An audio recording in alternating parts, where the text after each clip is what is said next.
Arembada migi maral nam haduna lauraga punsigi nungaibagi manglan mangba haibasi airporta jahaz ngaibagum thokani maheuron-dagi laiminaraklaba kayana maraibak maramdam nuksibagum atopa kanana khak nuksiba ngamloi haibasi kanagi thonsin yaudragasu khanglasi Anouba chahina lakpada lamdam asi tangdu laitaba nuksi sanaba oirasano haina Mami TV gi mahut sinlaga Joyshrina mapu magi maphamda thoni jari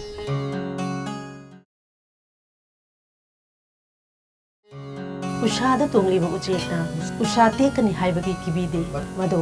ushadu thajarubagi nati mahaki masha anidu thajabagini akanba shafu kaya laktuna maraibapu munnabu honaraklabasu mahaushagi chingpar turelga hongninginaraklaba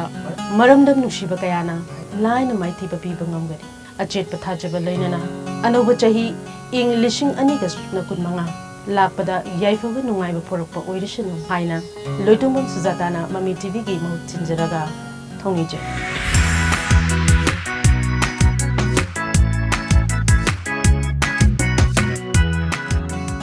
Arang batawan misa kayana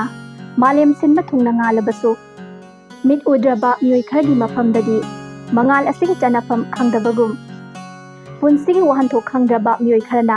mioi bagi punsibu selfie duna lairaga sizinari aikhoigi pukningna yaningna natraga yaningdana makhoibu ikai khumnari asingbani athoibani haina mafamna matamna pumnamak ase to ulase aikhoi isagi asengba achumba hakado khanglasi Anouba chahi asena lakpada nungaiba chaukhatpa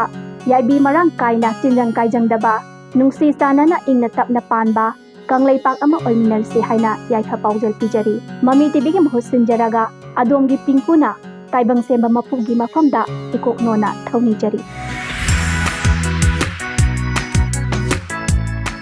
hingnabagi chaba stidanabagi subana punsigi sinfam oiduna hotnabadura malemgi miyamna thaganariba ase natraga miyoibagi chapchaba right amangi marumda wahanthok leina hingbadura asengba miyoibagi punsi haibado khangna aikhoi tumina leikhigadara lakle Anouba chahi lising aniga kunmanga su asengba punsigi mahau adu fangnabagi damak honglasi khongfam haina Sweetie ningthaujamna Mami TV gi mahut sinjaraga taibang mapuda thoni jari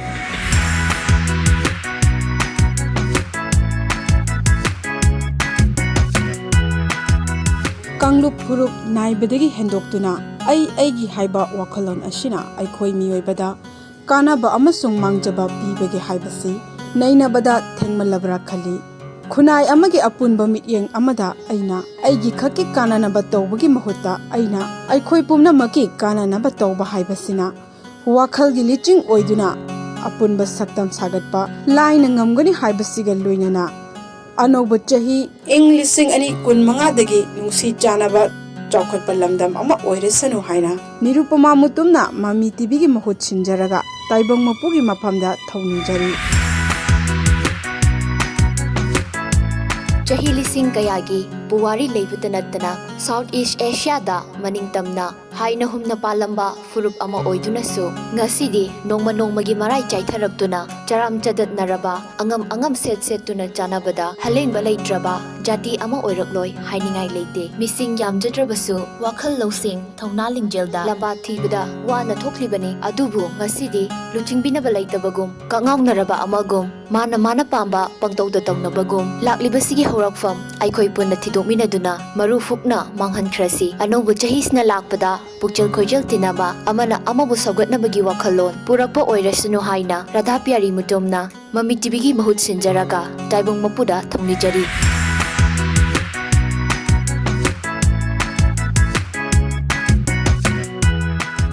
Tambangamdaba miyoibagi punsi khongchatta karigi angam set tana chanagadoribano asibagi laman tonduna leiraba aikhoina mihaulangda thuduna punsi ikhamnari chahi amada masing thingamdana pokpa jivasingdagi kum amada amutang pokpa aikhoi miyoibana karigi chikna chaina ngamdana leiribano masida karisung hamtingai leite aikhoi miyoibadi minungshi culture amadi thaujalna yomaga leibani adubu culture yaudraba miyoi ado saga pangkhagli Masi pumnamak ningsinglaga lakadoriba ing 2025dadi nungsi chanaba puraklasanu haina Ronia Achomna Mami TV gi mahut sinjaraga thaunijari.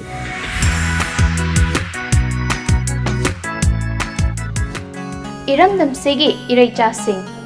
ꯑꯩꯈꯣꯏꯒꯤ ꯃꯤꯁꯤꯡ ꯍꯦꯟꯒꯠꯅꯕ ꯍꯣꯠꯅꯕ ꯃꯇꯝ ꯑꯣꯏꯔꯦ ꯂꯣꯏꯅꯅ ꯑꯩꯈꯣꯏꯒꯤ ꯁꯛꯇꯝ ꯑꯩꯈꯣꯏꯅ ꯀꯟꯖꯕ ꯅꯠꯇꯅ ꯃꯥꯂꯦꯝꯗ ꯂꯩꯔꯤꯕ ꯐꯨꯔꯨꯞ ꯑꯃꯠꯇꯅ ꯂꯥꯛꯂꯒ ꯀꯟꯕꯤꯒꯗꯧꯕ ꯅꯠꯇꯦ ꯃꯔꯝ ꯑꯁꯤꯅ ꯑꯩꯈꯣꯏ ꯑꯣꯏꯅ ꯃꯥꯂꯦꯝꯗ ꯍꯤꯡꯃꯤꯟꯅꯅꯕꯒꯤꯗꯃꯛ ꯑꯩꯈꯣꯏ ꯄꯨꯝꯅꯃꯛꯅ ꯁꯛꯇꯝ ꯉꯥꯛꯃꯤꯟꯅꯗꯨꯅ ꯃꯃꯤ ꯁꯥꯝꯂꯕ ꯀꯥꯡꯈꯣꯡ ꯆꯥꯏꯒꯗꯧꯔꯕ ꯀꯥꯡꯈꯨꯜ ꯃꯨꯠꯈꯤꯗꯧꯕꯒꯤ ꯉꯥꯏꯗꯨꯅ ꯂꯩꯔꯕ ꯈꯥꯡꯉꯦꯟꯐꯝ ꯌꯧꯔꯕ ꯐꯨꯔꯨꯞ ꯑꯁꯤꯕꯨ ꯀꯜꯍꯧꯔꯁꯤ ꯍꯥꯏꯕꯒ ꯂꯣꯏꯅꯅ ꯑꯅꯧꯕ ꯆꯍꯤ ꯏꯪ ꯀꯨꯝꯖꯥ 2025ꯅ ꯂꯥꯛꯄꯗ ꯄꯨꯝꯅꯃꯛꯀꯤ ꯌꯥꯏꯐꯕ ꯄꯨꯔꯛꯄ ꯑꯣꯏꯔꯁꯅꯨ ꯍꯥꯏꯅ ꯃꯃꯤ ꯇꯤꯚꯤꯒꯤ ꯃꯍꯨꯠ ꯁꯤꯟꯖꯔꯒ ꯔꯣꯖꯤ ꯑꯣꯏꯅꯥꯝꯅ ꯃꯄꯨ ꯃꯥꯒꯤ ꯃꯐꯝꯗ ꯊꯧꯅꯤꯖꯔꯤ.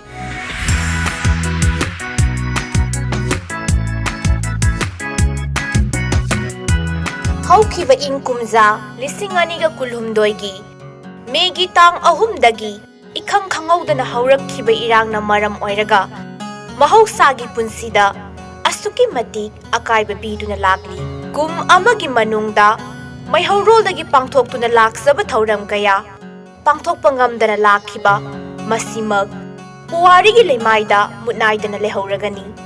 अदुम ओइनमग लाकदोरिबा अनौब चही इंग कुमजा 2025 नुंसी सानाबा तंगदु लेताबा मालेंगी साउखत लमजेलदा अखोई पुन्ना सरुक यामिन्नबा ओइरसनु हाइना सोफिया हिजमना मम्मी टीवी गे महुत सिंजरगा ताइबंग मपुगी मफमदा थौनिजरी.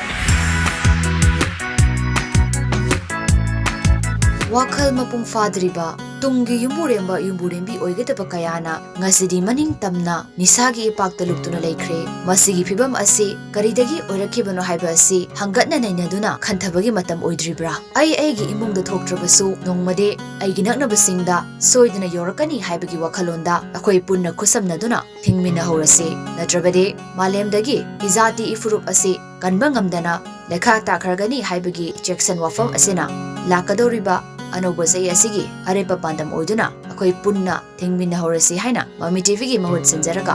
Sondiya लाइश्रमना थौनिजरी.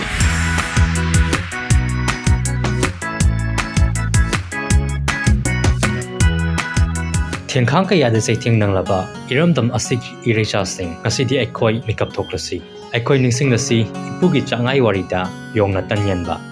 वायन बिनबा थिरुबना इमासेना तुंगदा मिलुपिरांगना पोलोय ओइकिबा ngasidi isana isagi inkol sambal khaduna mitokesan changalroisi anoba sehi sing anika kungamnga asina lakpada iramdam ase mara chetpa tangduleita ba iramdam ama ohelasi haina paikhom basanna mami tv gi mahot sanjaraga taimang mapuda thongjari.